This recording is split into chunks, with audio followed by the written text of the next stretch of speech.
আসসালামু আলাইকুম, আমি নাইম দক্ষিণ কোরিয়া থেকে সবাইকে স্বাগত জানাচ্ছি আমার ইউটিউব চ্যানেল নাইমিলিতে। যদি চ্যানেলটা ভালো লাগে তাহলে সাবস্ক্রাইব করে পাশে থাকা বেল আইকনটা ক্লিক করে রাখুন। আর যদি ভালো না লাগে তাহলে দেখতে থাকুন, দেখতে দেখতে ভালো লাগা ভালোবাসা হয়ে যাবে ইনশাল্লাহ। দর্শক, আজকে আপনাদেরকে যে এই ঘটনাটার আসামির সাথে পরিচয় করিয়ে দিব, সেই ঘটনাটা এই মুহূর্তে বাংলাদেশে খুব আলোড়ন সৃষ্টিকারী একটা হত্যাকাণ্ড ঘটনা প্লাস ধর্ষণের ঘটনা। আপনারা জানেন যে গাজীপুরের শ্রীপুর উপজেলার জৈনাবাজার আবদার এলাকায় যেই ৩ সন্তান সহ মাকে গলা কেটে হত্যার যেই ঘটনাটা আমাদের সামনে এসেছিল, সেই হত্যাকাণ্ডের মূল আসামি পারভেজ সে গ্রেপ্তার হয়েছে, তাকে গ্রেপ্তার করেছে। সোমবার বিকালে পারভেজ গাজীপুরের সিনিয়র জুডিশিয়াল ম্যাজিস্ট্রেট আদালতের বিচারক শরীফুল ইসলামের কাছে ১৬৪ ধারায় সে জবানবন্দি দিয়েছে আর খুনের ঘটনাটি জানিয়েছে। আমি আপনাদেরকে সেই বিষয়টি বলার আগে এই পারভেজ সম্পর্কে একটু আপডেটিং না দিলে না। পারভেজ সে নতুন কোনো অপরাধী না। সে ২০১৮ সালে তার চাচার বাড়ির ভাড়াটিয়া ৭ বছরের শিশুকে ধর্ষণ শেষে হত্যা করেছিল। তার বিরুদ্ধে মামলা হয়েছিল শ্রীপুর থানা পুলিশের পক্ষ থেকে। দীর্ঘ ৯ মাস সে হাজতে থাকে, তারপর তার বয়স বিবেচনা করে সম্প্রতি জামিনে এসে মুক্ত হয়ে আসে।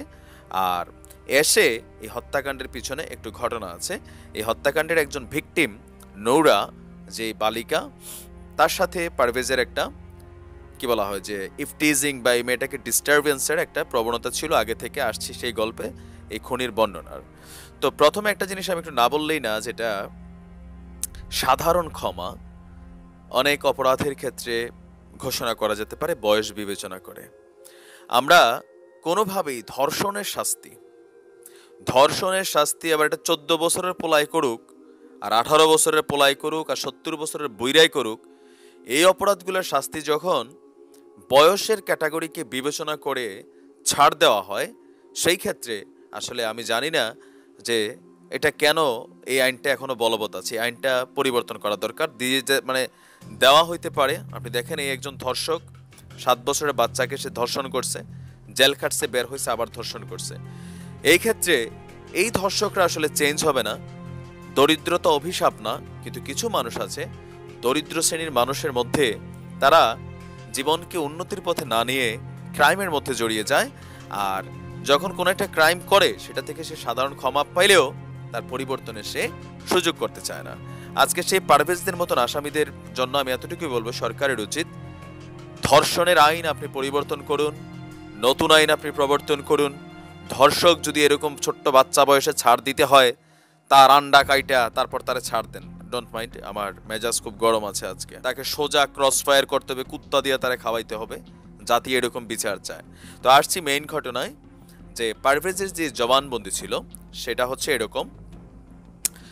নিহত যেই প্রধান মহিলা, তিনি হচ্ছেন আবদার এলাকার প্রবাসী রেদওয়ান হোসেন কাজলের স্ত্রী, ইন্দোনেশিয়ার নাগরিক স্মৃতি আক্তার ফাতেমা। তার বড় মেয়ে সাবরিনা সুলতানা নুরা ১৬ বছরের, ছোট মেয়ে হাওরিন হাওয়া ১২ বছরের, আর তার ছেলে বাক প্রতিবন্ধী ফাদিল।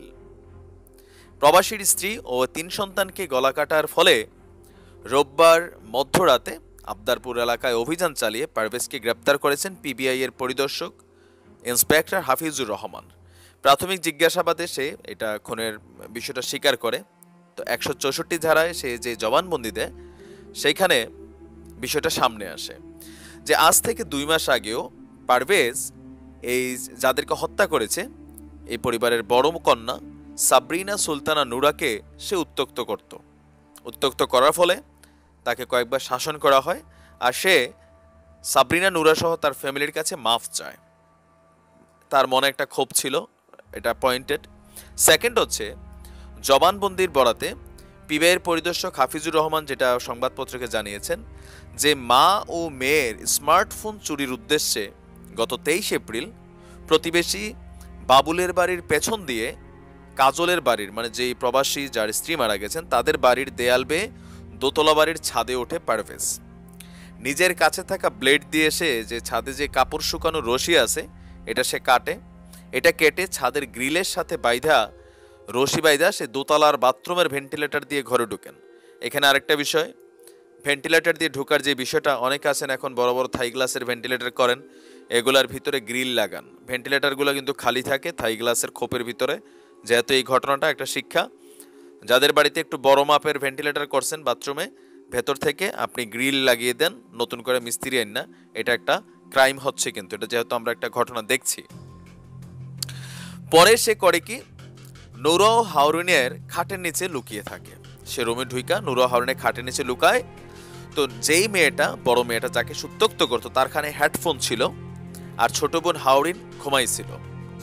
1 ঘন্টা পরে সবাই আপনার এই বাসার মধ্যে ঘুমাই যায়।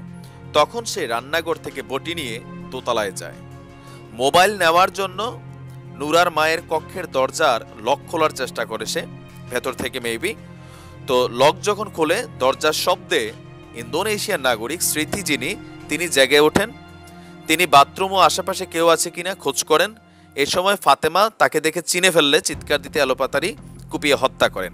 মানে যেই আমাদের বোন হত্যা হয়েছেন, ইন্দোনেশিয়ান বোন, তিনি তাকে দেখে চিনে কেন, যে সে কিছুদিন আগে ওনার মেয়েকে ইফটিজিং এর জন্য ক্ষমা চেয়েছিল। তো তার এই চিৎকার দেওয়ার ফলে সে হাতে থাকা বটি দিয়ে এই ফাতেমাকে এলোপাতাড়ি কোপায়। তো মায়ের চিৎকারের শব্দে, নূরা যদিও হেডফোন লাগানো ছিল, বাট সে উঠে আসে। উঠে আসার পরে সে এখানে সিচুয়েশন দেখে ফেলার ফলে এই পারভেজ বটি দিয়ে তাকেও কোপ দেয়। আপনি চিন্তা করছেন? এরপরে নূরার যে ছোট ভাই আদিল না ফাদিল, সরি, সে যখন জেগে ওঠে, সে তো কথা বলতে পারে না, পারভেজ তার মাথায় কোপ দিয়ে তাকে সাইডে ফেলে দেয়। আর প্রথমে তাকে গলা কেটে, এই ফাদিলকে সে গলা কাটে, গলা কেটে রেখে নূরার খাটের নিচে রাখে। তারপর ছোট বোন যে হাওরিন, সেই মেয়েটা যখন ঘুম থেকে উঠে চিৎকার দেয়, তাকেও কুপিয়ে হত্যা করে। হত্যা করার পরে এই জঘন্য নরাধম পাষণ্ড, আমি আসলে ভাবি মানুষের বিবেক আজকে আসলে কোথায় গিয়েছে? শুধু শিক্ষাই কি বিবেক দেয়? এই পাষণ্ড তাদেরকে হত্যা করে 3 মহিলাকে, মানে মা আর 2 মেয়ে, তাদেরকে সে ধর্ষণ করে। এটা আলামত কিন্তু পুলিশ ইনভেস্টিগেশন যেই আপনার রিপোর্ট ছিল, সেখানে কিন্তু এই কথাটা উল্লেখ করা হয়েছে যে তাদেরকে ধর্ষণ করা হয়েছে। এরপরে সে সবার মৃত্যু নিশ্চিত করার জন্য গলা কেটে দেয়। প্রফেশনাল কিলিং টাইপের তার নমুনা যেটা দেখা যায়।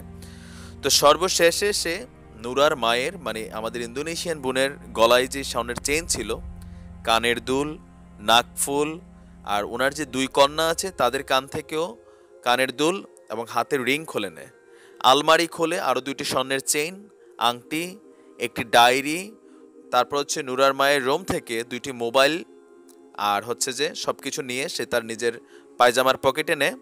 এরপর সে এখানে বসে হাত মুখ ধুয়ে গেট খুলে নিজের বাড়িতে চলে যায়।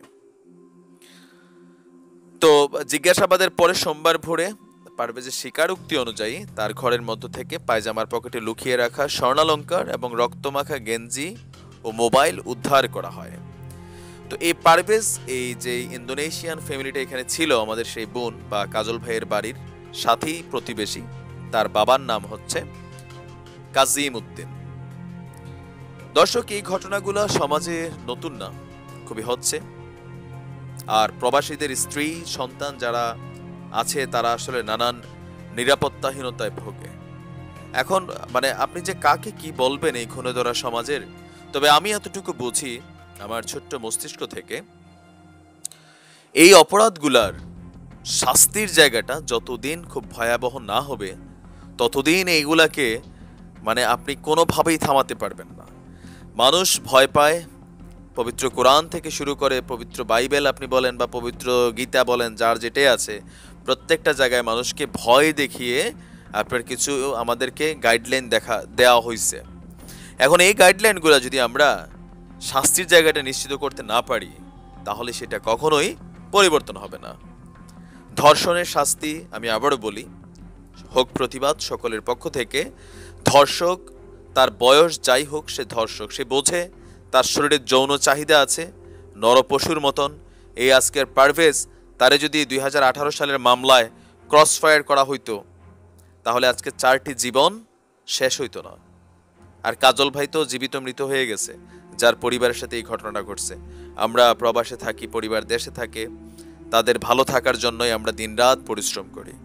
প্রতিবাদ করুন আপনার জায়গা থেকে, না পারলে আমাদের ভিডিওগুলো শেয়ার করুন। ভালো থাকুন, সুস্থ থাকুন। আসসালামু আলাইকুম।